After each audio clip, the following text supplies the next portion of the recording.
seeing the vision and not playing the game.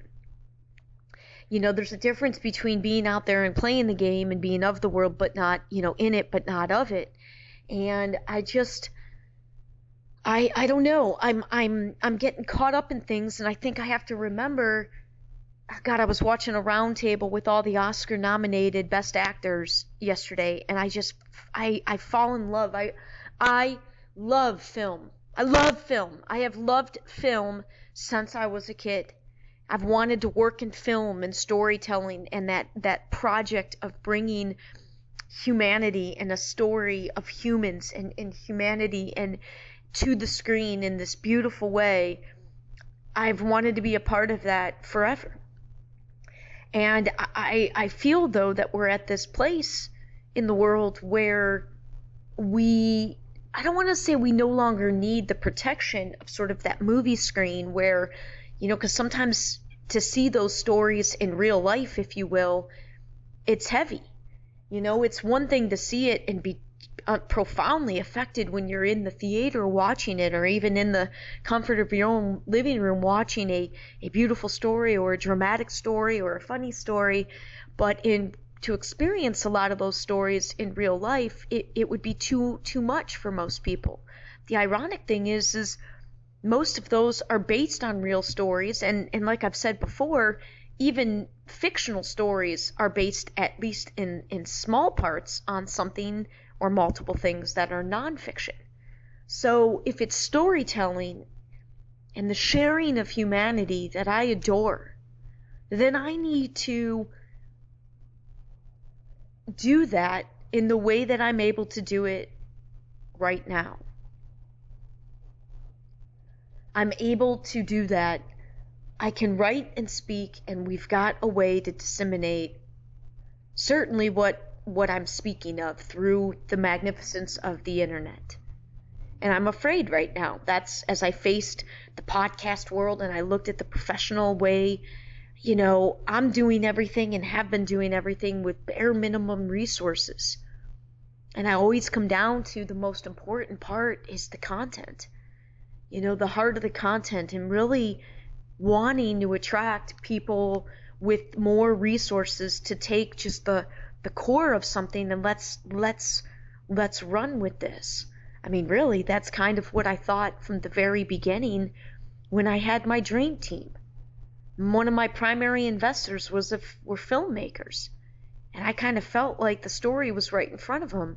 I didn't have any money to give away, yet I was giving money away with this, yes, naive, but innocent and pure dream of bringing resources together with tremendous trust with a group of people where it's like, okay, this is what I've got and I can contribute this now, and it might help this member of the team in this way now because they can use these resources and they're ready to use these resources. But then it's got to come back around and like kind of commit to a little group. And when somebody's the most ready, that's where the resources go. And then as they kind of experience sort of success with something, then you've got more resources, namely money, and then you invest it in somebody else on the team as they prepare and have more time to be more ready. That's what I saw, and that's this kind of world that I want to live in, where we're not constantly hoarding resources, but it's constantly moving, and we're learning how to move them to the people that are most ready in the here and now. That way we're not wasting it on this illusion of security and having it sit in a bank or sit in your safe somewhere or under your mattress or wherever it is. It's moving, and we trust that when and if you need it, it's going to be moving in your direction.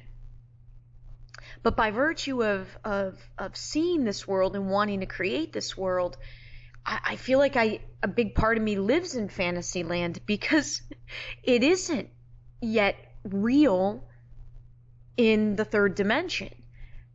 And then I'm brought to Pablo Picasso's quote, "Everything you can imagine is real." So it is real, just not in this dimension. Just not in this reality. And what I'm trying to do is to bring it from sort of this make-believe visionary place and make it believable in an effort to then draw in the energy that it takes through thought and action to make it real. I don't know. I don't know. I don't know if I'm feeling guilty because I do get up each day right now and do basically whatever I want. I don't want to sit idle and not have, I want other people to be enjoying this with me. I would love another one or two people to share the home where we're all getting up each day and somehow creating this new world consciously. Like whether we're doing it within the regular mainstream jobs that we have, and we come back and we discuss what it's like to be of the game but not, in it but not of it, and how that is allowing us and affording us growth in our spirituality. But then at the same time, I don't like talking about any us versus them. So I don't like segregating and separating people that are living the mainstream versus people that are not. I just wish we could say, hey, it's people that like baseball or people that like basketball. And, every once in a while, just touching in and seeing what the people who play the other sport you don't like, just tapping in with them and aligning to the aspects that, are similar. They're both sports. So let's align to how they're similar. So we're just playing different games. Can we just have a respect for it and be open and real? If you're playing the money game, just fucking be real. Don't get pissed off if I point out, hey, you're playing the money game and you're building a game that the goal of it is for the individual to have as much as possible, and that's the winner. I acknowledge that's the game that you're part of. I don't want to play that game, but don't try to tell me you're not playing that game and make me feel bad for calling you out on that game. I want to be part and believe that we can be out here doing business with a different rule, where the rule isn't any longer to make the most for yourself, but the rule of the game is to make the most so that in an effort that you can spread it out to the most. Like have as many people as positively affected as possible with the proceeds of it. The goal is not to hoard it and keep it in the bank. It's a game changer. Literally, it's a game changer. But how do you say that without pissing off all the people? That's where I keep getting stuck. And it feels like I've got no choice but to just start again. How do I pursue this and be more open with this when I risk other people in that other game hearing what I really am about and knowing how it's going to affect them? And then the extra max this past month of learning that the people that I thought were playing the same spirit game where the goal wasn't the dollar and to build their bank accounts and to not spread the wealth, turns out most of the people playing the spiritual game, which they're claiming is something different, it's the same. So, what to do with this? So I keep coming back. I think it helps all goals of what I'm trying to be and do to try to bring this to story form. And then from story form, it can go into so many branches, right? Story form helps me focus it, helps me share it, helps me, even organize it for myself. So I think writing it in story form and beginning to identify and tell a story of it's a new world, a whole new world. So I don't know. Those are the thoughts for today. I still regrouping, bouncing back from a very, very hard weekend.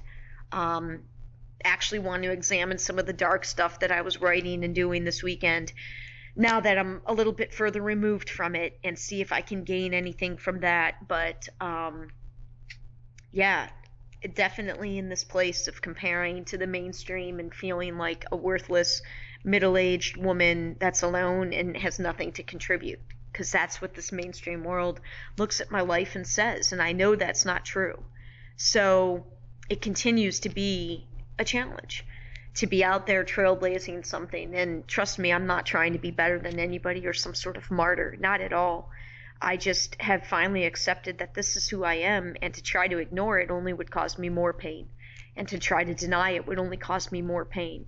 So I must keep going forward, but what that means is I need to be going forward stronger, and not necessarily at all throwing it in the face of other people, but definitely expressing it in some way more clearly and with more oomph and with more confidence than what I've been doing thus far. So that's what we're trying to get ourselves in the flow of doing, amidst working for the next every other weekend for the next 6 weeks for a guy for whom I have really very little respect, and who clearly has no respect for me as an equal. So that's an extra layer of challenge, and working to not allow that to bring me down to the place it brought me down the past 4 days is going to be real work. So that's what we're on.